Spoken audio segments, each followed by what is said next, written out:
গল্পের বাক্স বাই রোমানা নুপুর চ্যানেলে আমি রোমানা নুপুর আপনাদের পড়ে শোনাচ্ছি সৈয়দ মুস্তাফা সিরাজের লেখা কর্নেল সিরিজ থেকে একটি রহস্য উপন্যাস হাওয়া সাপ। আজ শুনবেন উপন্যাসটির দ্বিতীয় পর্ব। দীপা বেরিয়ে গেলে পোশাক বদলে নিলাম। রেনকোট টুপি চড়িয়ে এবং অস্ত্রটি বুকের কাছে সহজায়ত্তে রেখে বের হলাম। দরজা লক করে আস্তে সুস্থে নেমে গেলাম। লাউঞ্জে দীপা দাঁড়িয়েছিল। রিসেপশনে মেরির বদলে এখন আরুলান্থান। কুণ্ডনাথনকে দেখতে পেলাম না। আরুলান্থান সম্ভাষণ করে বলল, খারাপ কিছু কি ঘটেছে স্যার? পুলিশকে জানিয়ে দিন না। স্মার্ট ছোকরা আরুলান্থানকে মার্কিন ব্ল্যাক বলে ভুল হতে পারে। গলায় সোনার চেনে ক্রস ঝুলছে, গায়ে লাল গেঞ্জি, পরনে ব্যাগি প্যান্ট, ঝাঁকর মাকড় কোকড়া চুল। ওকে বললাম, খারাপ কিছু ঘটার কথা ভাবছো কেন তুমি? মেরি বলছিল এই মহিলার স্বামী নিখোঁজ হয়েছেন। সে চোখ নাচিয়ে বলল, and you know the snake wind sir? আরুলান্থনের মুখে সবসময় হাসি মেখে থাকে। কাউন্টারে যেন দাঁড়িয়ে নেই, নাচছে। দীপাকে বললাম, চলো আগে তোমাকে কটেজে পৌঁছে দিই। তোমাদের কটেজটা একবার দেখা দরকার। যেতে যেতে দীপা বলল, কটেজে অমল যায়নি, গেলে একা কেন যাবে? কোনো কথা বললাম না। নির্জন রাস্তায় দূরে দূরে দাঁড়ানো ল্যাম্পপোস্ট থেকে নিষ্প্রভ আলো ছড়াচ্ছে। দুধারে বসতি নেই। টিলা, বালিয়াড়ি, কেয়াঝোপ আর বড় বড় পাথরের চাই ঘেঁষে ঘন উঁচু নিচু জঙ্গল। সতর্ক দৃষ্টি রেখে হাঁটছিলাম। কিছুক্ষণ পরে রাস্তা বাঁদিকে বেঁকে গেল। সেদিকটায় বসতি। ডান দিকে খোঁয়া ঢাকা সংকীর্ণ রাস্তা গেছে সমুদ্রের সমান্তরালে। বাঁকের মুখে দীপা বলল, এই দিকে। খোয়া ঢাকা রাস্তাটা উতরাই। নিচু টিলার ঢেউ খেলানো বিস্তার, কোথাও নগ্ন, কোথাও জঙ্গলে ঢাকা। ছোট ছোট বাংলো বাড়ি এখানে ওখানে এলোমেলো দাঁড়িয়ে আছে। একখানে দীপা ডাইনে ঘুরল। সামনে কাঠের বেড়া এবং গেট। গেটের আগর সরিয়ে টালি ঢাকা ছোট্ট বাংলো সামনে দাঁড়ালাম। সমুদ্রের শব্দ কানে এলো এতক্ষণে। বারান্দায় কম্পাউন্ডের বাল্ব জ্বলছিল। দীপা দরজার তালা খুলে দিল। দেখলাম ভেতরেও আলো জ্বালানো আছে। দীপা একটা জানলা খুলে বলল, এখান থেকে সমুদ্র দেখা যায়। এ অবস্থায় তার মুখে সমুদ্রের সংবাদ অপ্রত্যাশিত ছিল। কিন্তু আমার তত্ত্ব অনুসারে যৌবনের উপাদানগুলি এরকমই হয়, নিজস্ব ধর্ম মেনে চলে। দীপা বলল, এটা বসার ঘর, ওটা বেডরুম, ওদিকে কিচেন আছে। আমরা অবশ্য রান্না করিনি। বেডরুমটাও ছোট। ডাবল বেড, একটা খাট, দেওয়ালে ঝোলানো ডিমালো আয়না, তার নিচে একটা ছোট্ট টেবিলে কিছু প্রসাধন সামগ্রী, কোণার দিকে একটা ওয়ার্ড্রোব। দীপা ঠোঁট কামড়ে দাঁড়িয়েছিল। বললাম, হাতে সময় কম, তোমরা সঙ্গে নিশ্চয়ই সুটকেস এনেছ? সুটকেস আর ওই কিট ব্যাগটা। সুটকেসের চাবি তোমার কাছে আছে? দীপা চোখে প্রশ্ন রেখে বলল, আছে।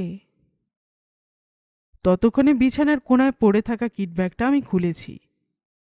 ময়লা জামা কাপড় ছাড়া কিছু নেই।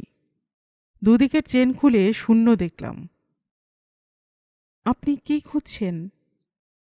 এবার তোমার হ্যান্ডব্যাগটা দেখতে চাই। দীপা কথা না বলে তার কালো হ্যান্ডব্যাগটা দিল। 3টে 100 টাকার নোট, কয়েকটা 10, 5, 2, 1 টাকার নোট এবং খুচরো পয়সা দেখতে পেলাম দুদিকের দুটো খোপে। মেয়েদের হ্যান্ডব্যাগে অনেকগুলো খোপ থাকে কেন, আমার কাছে দুর্ভেদ্য রহস্য। দুটো রেলের টিকিট বেরোলো। জার্নির তারিখ আগামীকাল সকালে ট্রেনের। বললাম, তোমাদের সকালে কলকাতা ফেরার কথা তাহলে? দীপা চোখে প্রশ্ন এবং বিস্ময় রেখে বলল, হুম, কিন্তু আপনি কি খুঁজছেন? জানি না। সুটকেসটা খোলো। সুটকেসে দুজনেরই জামা কাপড় ঠাসা।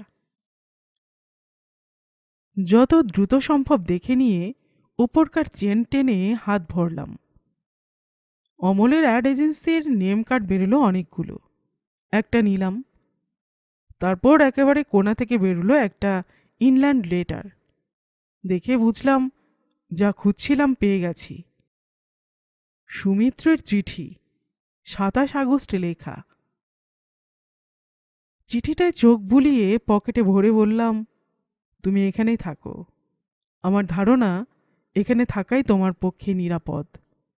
কিন্তু সাবধান, আমি কিংবা অমল না ডাকলে দরজা খুলো না। জানলা দিয়ে আগে দেখে নিও।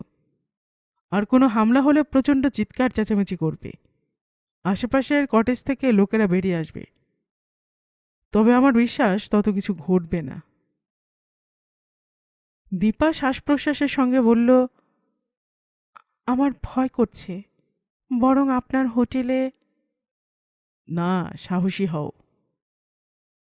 বলে আমি বেরিয়ে এলাম। জানতাম যে টিলার উপর এসব কটেজ তৈরি করেছেন বিত্তবান মানুষেরা, তার নিচে বীজ নেই। ওদিকটায় গভীর খাঁড়ি। সমুদ্রের ধাক্কায় টিলার পাথুরে পাঁজর বেরিয়ে পড়েছে। বাঁকের মুখে পৌঁছে দেখলাম সিভিওর দিক থেকে একটা গাড়ি আসছে। একটা কেয়া ঝোপের আড়ালে গেলাম। গাড়িটা চলে গেল চন্দনপুরম বসতির দিকে। এই গাড়িটাই হোটেলের পোর্টিকোতে দেখেছিলাম। সম্ভবত গোপাল কৃষ্ণনকে হোটেলে ফেরত দিয়ে এলো। তারপর আচমকা ঝিরঝিরে বৃষ্টি শুরু হলো। বিরক্তিকর বৃষ্টি। প্রায় 1.25 কিলোমিটার চলার পর বাঁদিকে বিচে নামার রাস্তা। এখান থেকে সিভিউয়ের আলো দেখা যাচ্ছিল। সংকীর্ণ পাথরের ইটে ঢাকা রাস্তার দুধারে কয়েকটা মাচা, যেখানে শঙ্খমালা, কড়ি, শঙ্খ এসব সামুদ্রিক নিদর্শন বিক্রি করে স্থানীয় আদিবাসীরা। একটা মাত্র চায়ের দোকান, সিগারেট এবং পানও বিক্রি হয়। সেটার দেয়াল কাঠের, চাল টিনের তৈরি। এটা পুরনো বীচ এবং এর আয়ু নাকি কমে আসছে। বীচের ঢালু গড়ন দেখে সেটা অনুমান করা চলে। সামান্য দূরে সে মোগল কি পর্তুগিজদের তৈরি পাথরের সারবন্দি পোড়ো ঘর। নতুন বীচ উত্তরে 2 কিলোমিটার দূরে, চন্দনপুরম বসতি এলাকার কাছাকাছি। কিন্তু সে বীচের দৈর্ঘ্য বড়জোর 500 মিটার এবং অজস্র পাথরে ধাক্কা খেয়ে ফেনিল সমুদ্রচূর্ণ মানুষজনকে মুহুর্মুহ ভিজিয়ে দেয়, বিব্রত করে। এর কারণ নতুন বীচে সামুদ্রিক হাওয়াকে বাধা দেওয়ার মতো কোনো আড়াল নেই, যা আছে পুরনো বীচে। পাথরের ঘরগুলো হাওয়াকে প্রতিহত করে, তাই মৌসুমে যা কিছু ভিড় তা পুরনো বীচেই। কিন্তু আমলাতন্ত্রের ফাইলে পুরনো বীচের মৃত্যু সংবাদ ঘোষিত হয়ে গেছে। অতএব সিডিএ এখানে টাকা ঢালতে চাননি, বিদ্যুৎ দেওয়া হয়নি। চায়ের দোকানটিতে হ্যাজাকবাতি জ্বলতে দেখেছি।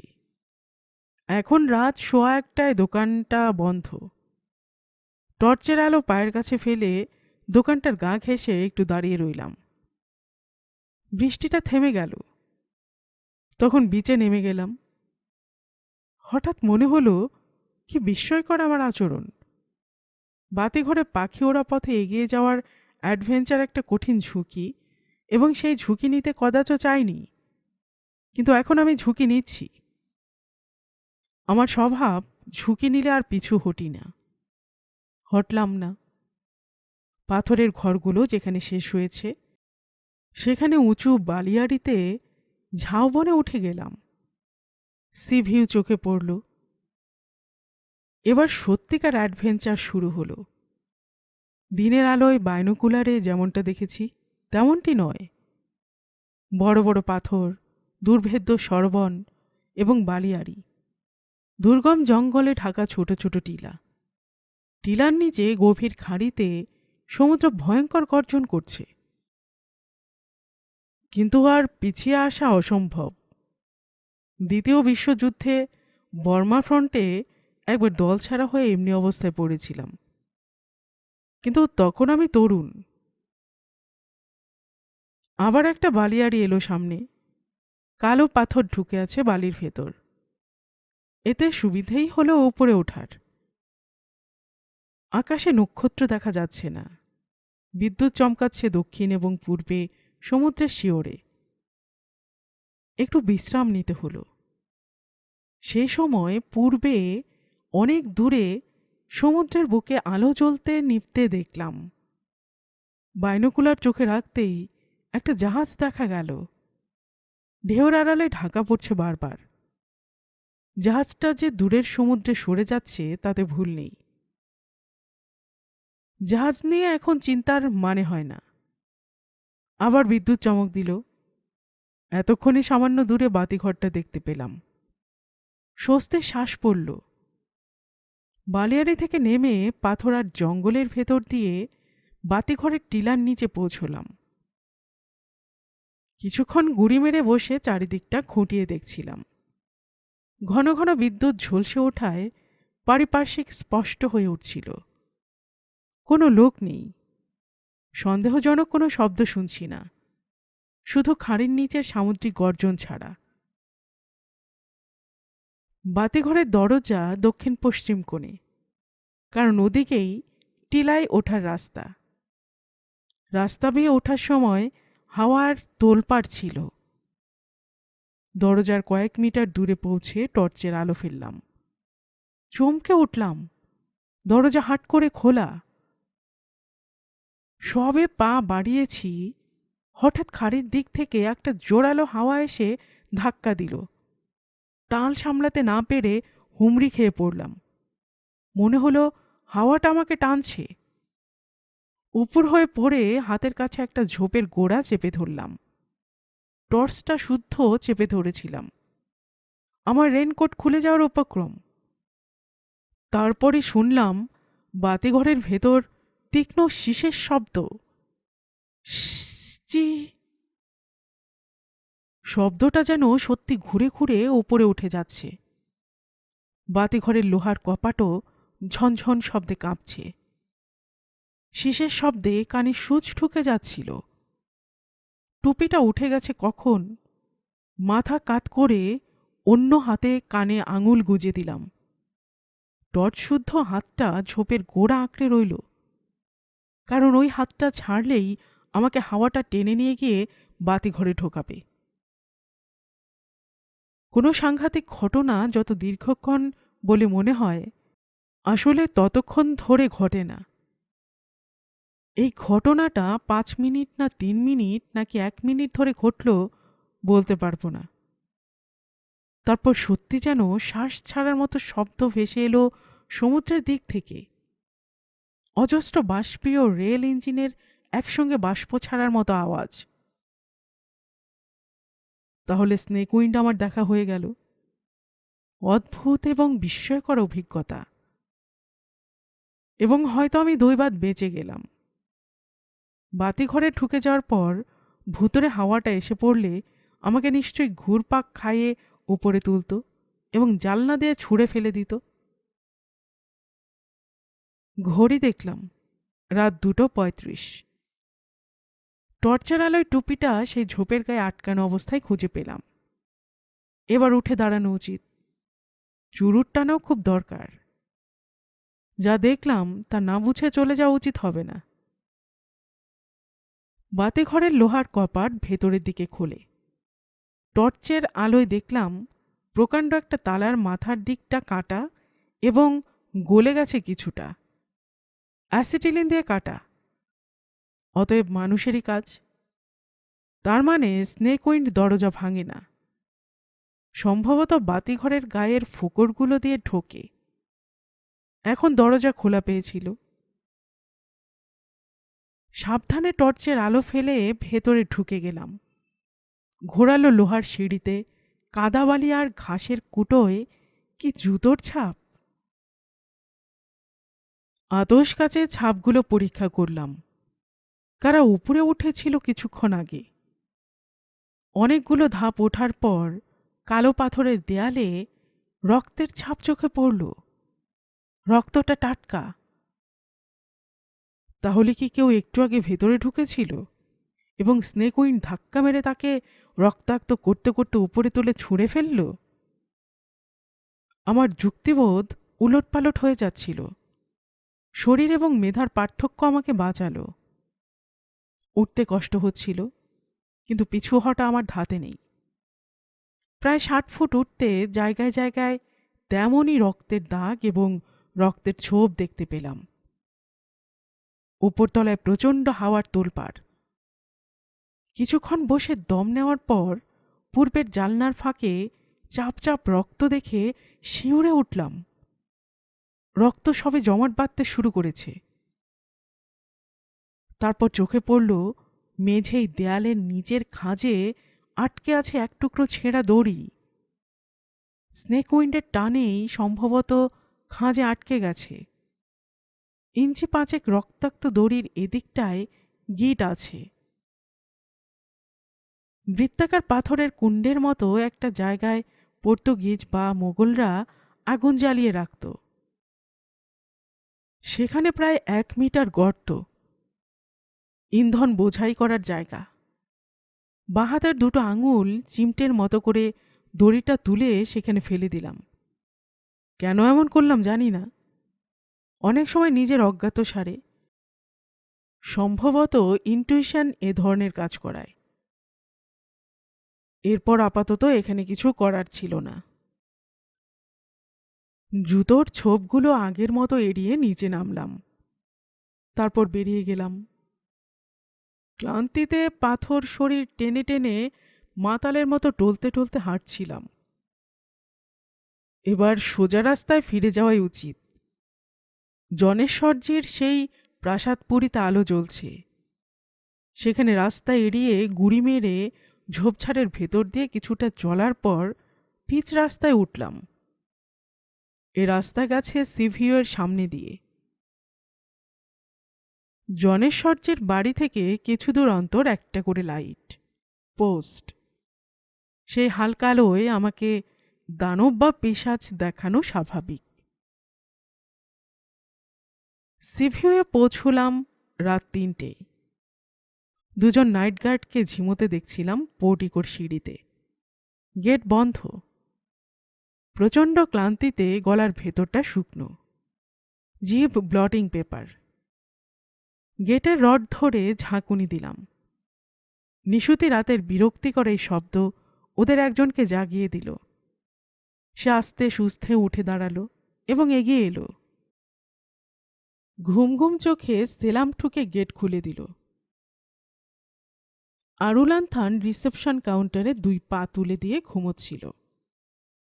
টেবিলে শব্দ করে তাকে জাগালাম। সে কয়েক সেকেন্ড আমার দিকে তাকিয়ে থাকার পর পা নামিয়ে একটু হাসল। Anything wrong sir? না। 1 গ্লাস জল খাওয়াতে পারো? কেন নয়, বলে সে বেরিয়ে গেল ডাইনিংয়ের দিকে।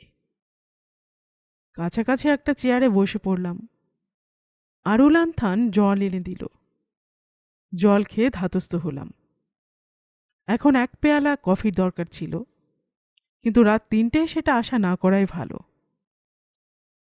আরুলান থান আমার দিকে তাকিয়ে আছে দেখে বললাম, ম্যানেজার সাহেব ফিরেছেন? না, উনি সকালে ফিরবেন বলে গেছেন।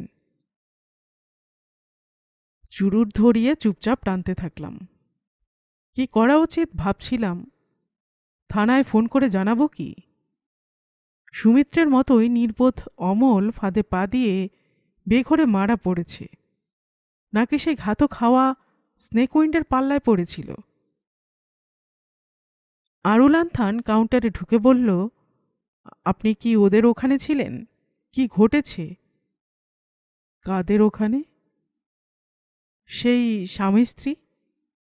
সে হাসল। অদ্ভুত লোক, আপনি যাওয়ার ঘন্টা দেড়েক পরে এলেন। চমকে উঠলাম। কে? ভদ্রমহিলার স্বামী। আমি বললাম আপনি ওর স্ত্রীকে নিয়ে ওকে খুঁজতে বেরিয়েছেন। তখন চলে গেলেন ভদ্রলোক। তুমি ঠিক চিনতে পেরেছিলে? আরুলান থান একটু অবাক হয়ে বলল, চেনার প্রশ্ন ওঠে না। ভদ্রলোক এসে জিজ্ঞেস করলেন। লাউঞ্জে ওর স্ত্রীর অপেক্ষা করার কথা ছিল। কাজে আমি সব বললাম। তাছাড়া কুণ্ডনাথন আমাদের কথাবার্তা শুনে বেরিয়ে এসেছিল। সে চেনে, কারণ সে ডিনার সার্ভ করেছিল ওদের। কিন্তু আপনি তাহলে কোথায় ছিলেন?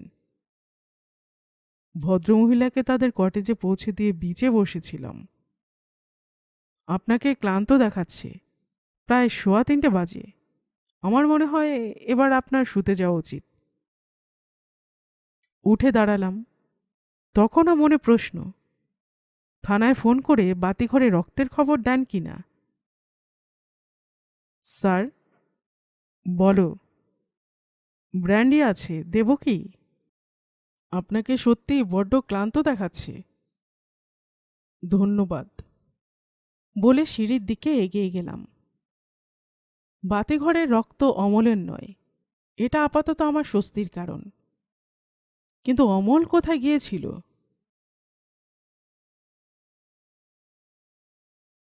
যত রাত জাগি না কেন, ভোরে ঘুম ভাঙবেই। 5টা থেকে 6টার মধ্যে যে কোনো সময়। আজ 6টায় ভেঙেছিল। সুইচ টিপে কুণ্ডনাথনকে ডাকলাম। ব্যালকনিতে গিয়ে দেখি আকাশ নির্মেঘ এবং নীলাভ। বাইনোকুলারে বাতিঘরটা দেখে নিলাম। প্রশ্নটা ধাক্কা দিল, কার রক্ত? কুণ্ডনাথন কফি নিয়ে হাজির হলো। বলল, আপনি যাওয়ার পর সেই ভদ্রলোক। তাকে থামিয়ে বললাম, জানি তো, খাড়িতে কি লাশ পড়েছে কুণ্ডনাথন? সে বিব্রতভাবে বলল, জানি না স্যার, একটু বেলা হলে জানা যাবে। কিভাবে জানা যাবে?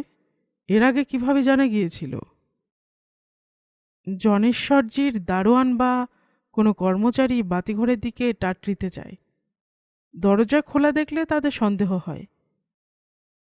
আসলাম দরজা খুলে 9টা থেকে 10টার মধ্যে। এখন তো আসলাম পুলিশের হাজতে। হ্যাঁ স্যার। ঠিক আছে, তুমি এসো, আমি কফি খেয়ে বেরোবো। কুণ্ডনাথন সেলাম ঠুকে চলে যাচ্ছিল। তাকে ডাকলাম, আচ্ছা কুণ্ডনাথন, তুমি বলেছিলে বর্ষার পরে এই এলাকায় জগন্নাথ প্রজাপতি দেখা যায়। কুণ্ডনাথনের আড়ষ্টতা কেটে গেল। অনেক স্যার, অনেক দেখা যায়। তুমি বলেছিলে জগন্নাথ প্রজাপতি ধরা যায় না। আমি কিন্তু ধরব। সে একটু হাসল।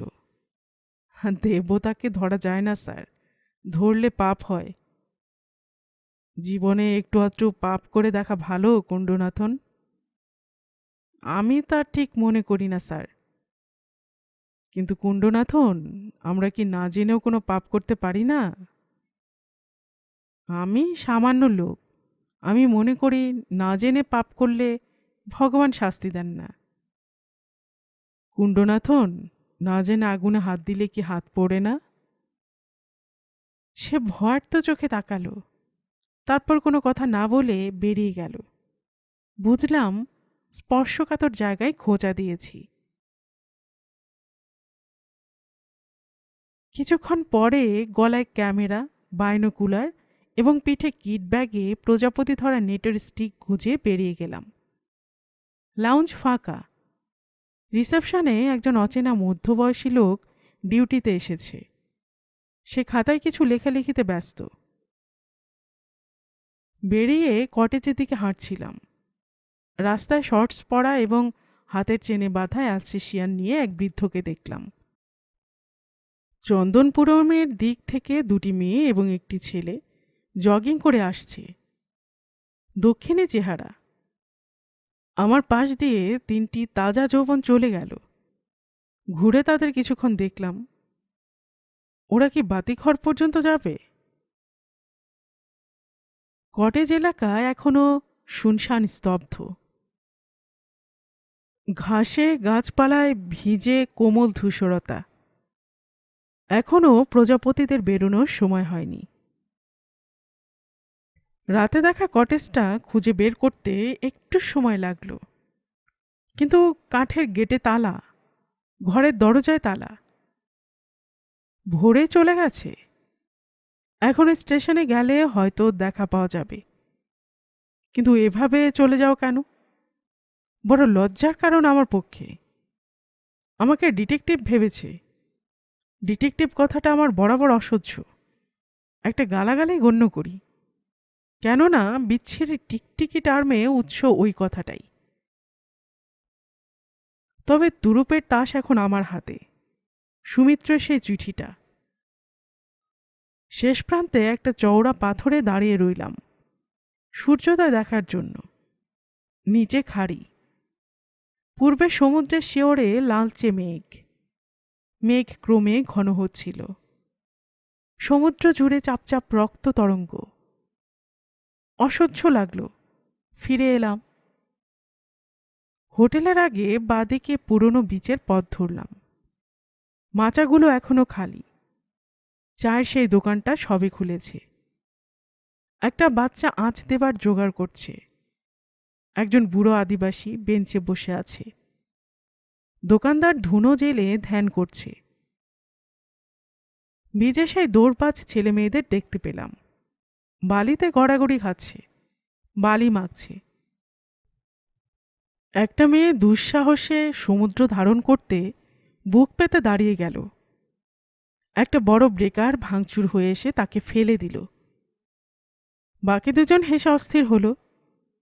এবার তিনজনে বুক পেতে দাঁড়ালো। এখন সমুদ্র গলানো সোনার। কালো মেঘগুলো উঠে আসছে সমুদ্র পেরিয়ে। ক্যামেরায় টেলিলেন্স এঁটে তিনটি যৌবনের সমুদ্রকে আহ্বানের ছবি নিলাম। তারপর বিচে নেমে গতরাতের মতো অ্যাডভেঞ্চারে গেলাম। এখন অবাক লাগছিল নিজের নৈশ স্পর্ধা স্মরণ করে। কি দুঃসাহস না দেখিয়েছি! পাথর, টিলা, জঙ্গল এবং বালিয়াড়ির দুর্গমতা তো বটেই, সাপের কথা ভাবিইনি।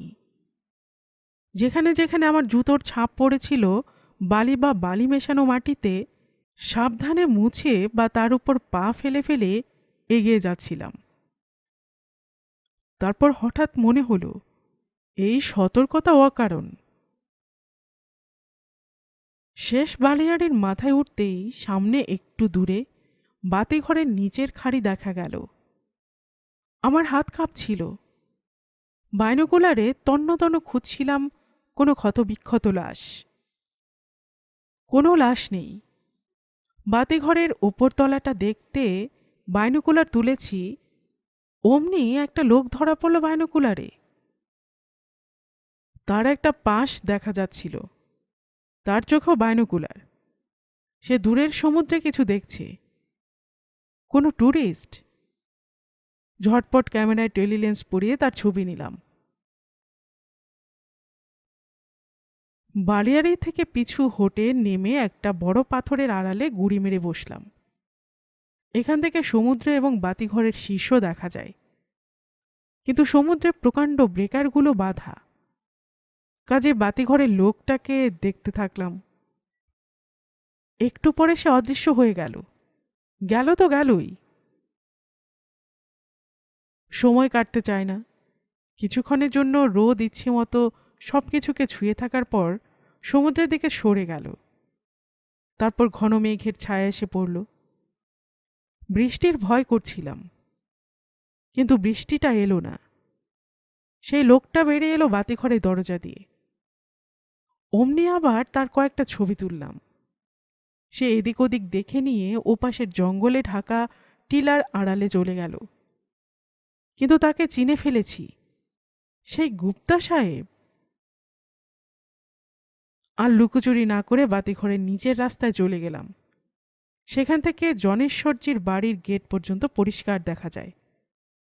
গুপ্তা সাহেব জঙ্গল ঘুরে যে পিচ রাস্তায় পৌঁছচ্ছিলেন, তা বোঝা গেল। পিচ রাস্তার বাঁক ঘুরে আস্তে সুস্থে এসে জনেশ্বরজির বাড়িতে ঢুকে গেলেন। আমার মাথায় এখন অন্য চিন্তা। বাতিঘরের পশ্চিম দিকে চলে গেলাম। তারপর বাইনোকুলারে নিচের খাড়িতে এতক্ষণে সত্যি একটা লাশ দেখতে পেলাম।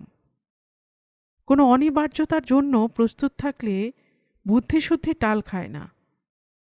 খুঁটিয়ে দেখছিলাম, ফেনিল জলে দুলে দুলে ওঠা এবং পাথরের খাঁজে মাঝে মাঝে আটকে যাওয়া লাশের মাথাটা থেতলে চ্যাপ্টা হয়ে গেছে।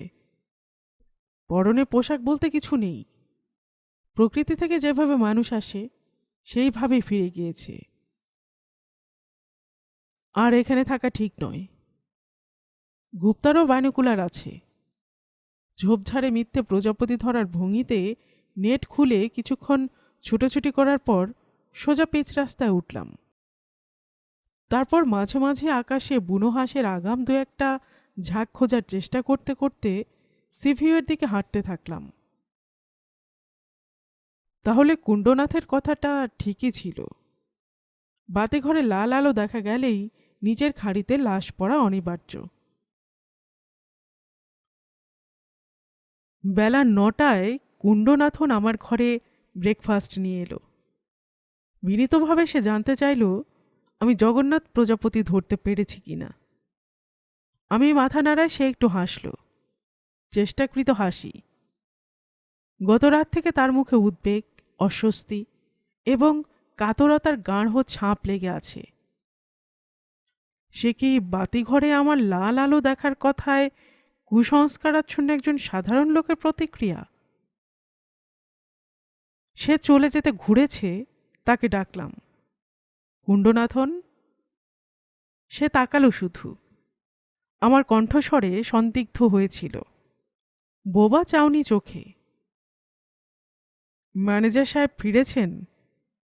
না স্যার, কাল রাতে গুপ্তা সাহেবের গাড়ি এদিক থেকে ফিরে যেতে দেখেছিলাম। কুণ্ডনাথন একটু পরে বলল, গাড়ির শব্দ দুবার শুনেছি। একবার চন্দনপুরম থেকে এসে হোটেলের সামনে দিয়ে যাওয়ার, আরেকবার কিছুক্ষণ পরে আবার চন্দনপুরের দিকে যাওয়ার। রাতে আমার ভালো ঘুম হয়নি। আপনি ফিরলেন তখনও জেগেছিলাম। তার মানে গুপ্তা সাহেব, ম্যানেজার সাহেব এবং সেই চুস্ত পাঞ্জাবি পরা ভদ্রলোক প্রথমে চন্দনপুরমে যান। ম্যানেজার সাহেবের গত রাতে বাড়িতে থাকার কথা শুনলাম। আরুলান্থান বা মেরিকে বলে গিয়েছিলেন। তাহলে বোঝা যাচ্ছে গুপ্তা এবং সেই ভদ্রলোক জনেশ্বরজির বাড়িতে ফেরেন। তারপর গাড়ি ফের চন্দনপুরমে গিয়েছিল। সম্ভবত সেই ভদ্রলোককে পৌঁছে দিতে গিয়েছিল। এরপর গাড়িটা ফিরে আসার কথা। নিশ্চয়ই ফিরেছিল, হয়তো তখন ঘুমিয়ে পড়েছিলাম।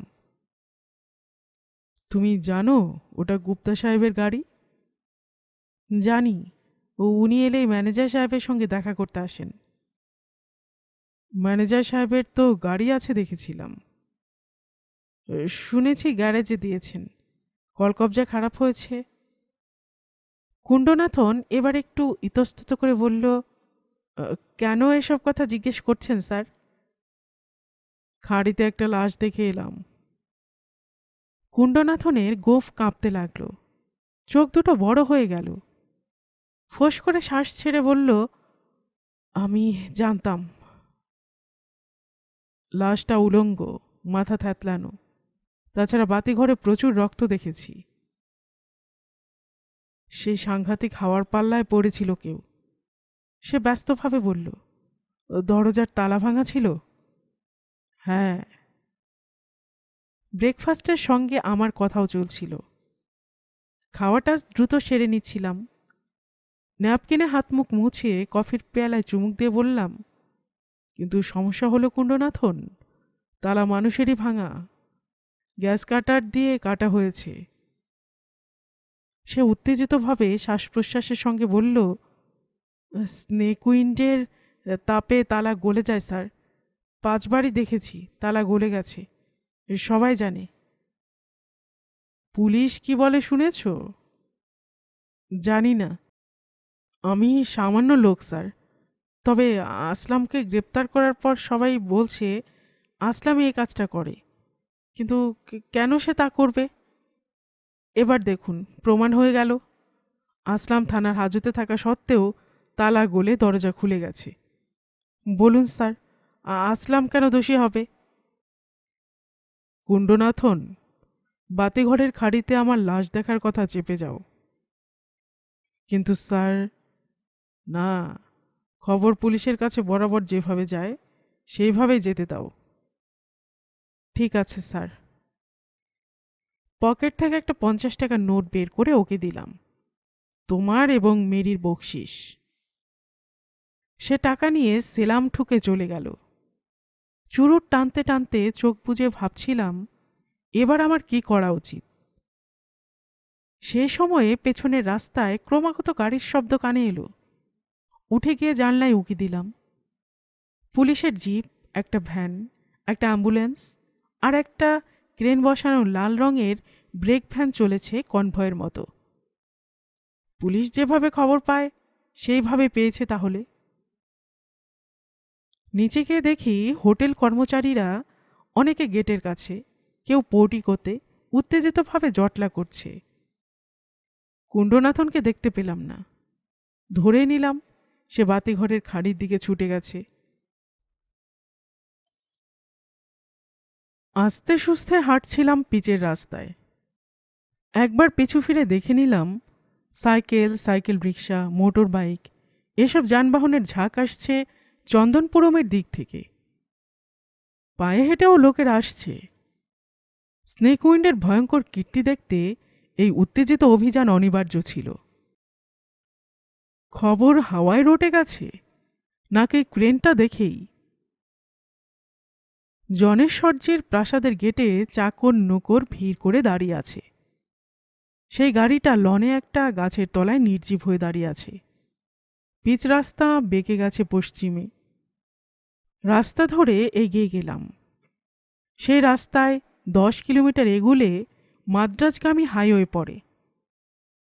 আন্দাজ 50 মিটার যাওয়ার পর বাঁদিকে জঙ্গলের ভেতর এক ফালি পায়ে চলা পথ চোখে পড়ল। এই পথেই তখন গুপ্তা সাহেব বাতিঘর থেকে ফিরেছিলেন সম্ভবত। পথটার উপর কাটা লতাগুল্ম ঝুঁকে আছে। প্রজাপতি ধরা নেট স্টিক দিয়ে কাটা সরিয়ে সরিয়ে হাঁটছিলাম। তারপর এক টুকরো খোলা বালিয়াড়িতে পৌঁছলাম। বালিয়াড়িতে সরবন আর কেয়াঝোপ অজস্র। অনেক পাথরও গেঁথে আছে। হঠাৎ একটা কেয়াঝোপের তলায় কালো বালির এলোমেলো বিন্যাস দেখে থমকে দাঁড়ালাম। এদিক ওদিক দেখে নিয়ে সেখানে গেলাম। হাঁটু মুড়ে বসে দেখি এখানে কিছু পোড়ানো হয়েছিল এবং ছাইগুলো বালিতে ইচ্ছে করে মেশানো হয়েছে। হাতটা থেকে চমকে উঠলাম। কোনো সিনথেটিক জিনিসই পোড়ানো হয়েছে। আতশ কাছে পরীক্ষা করে নিশ্চিত হওয়া গেল জিনিসটা ফটো ফিল্ম। তলায় হাত ভরে ওলট পালট বালির সঙ্গে যে আঁত পোড়া কুচি বেরোলো সেগুলো অবশ্যই ফটোগ্রাফের। এ অবস্থায় সুমিত্রের ক্যামেরাটা কোথায় যেতে পারে অনুমান করা কঠিন নয়। দামি জাপানি ক্যামেরা খাড়ির জলে ফেলার মানে হয় না। গোপাল কৃষ্ণন অনায়াসে ব্যবহার করতে পারেন, কিন্তু সুমিত্রের তোলা কিছু ছবির নেগেটিভ এবং প্রিন্ট যে এখানে পোড়ানো হয়েছে এটা আমি নিশ্চিত। কেয়াঝোপের তলায় দুষ্কর্মটা করা হয়েছে। তাই তা কাল রাতে বৃষ্টির আগে না পরে বোঝা গেল না। লক্ষ্য করলাম চারপাশে বালির অবস্থা কেমন যেন অস্বাভাবিক। পায়ের দাগ মুছে ফেলার চেষ্টা স্পষ্ট, তবে সেটা সম্ভবত ভোরের দিকে আলো ফোটার পর করা হয়েছে। আমার নিজের পায়ের ছাপ নষ্ট করার অর্থ হয় না। ঝোপটা গলিয়ে গেলাম, কেন গেলাম জানি না। অনেক সময় দেখেছি ইনটুইশন আমাকে দিয়ে কাজ করিয়ে নেয়।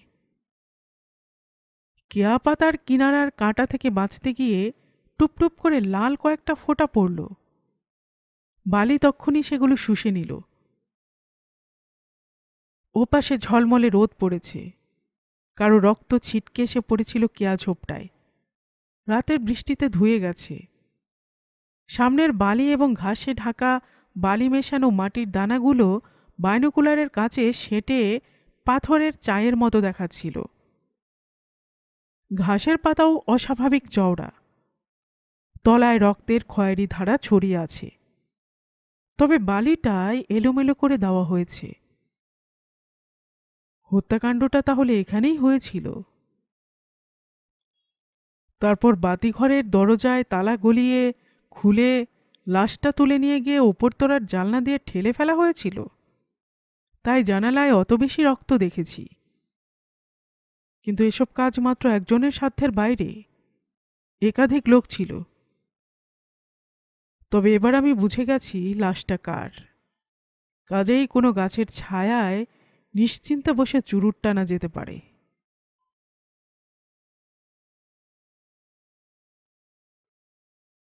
গল্পের বাক্স বাই রোমানা নুপুর চ্যানেলে আমি রোমানা নুপুর এতক্ষণ আপনাদের পড়ে শোনাচ্ছিলাম সৈয়দ মুস্তাফা সিরাজের লেখা কর্নেল সিরিজ থেকে একটি রহস্য উপন্যাস হাওয়া সাপ এর দ্বিতীয় পর্ব।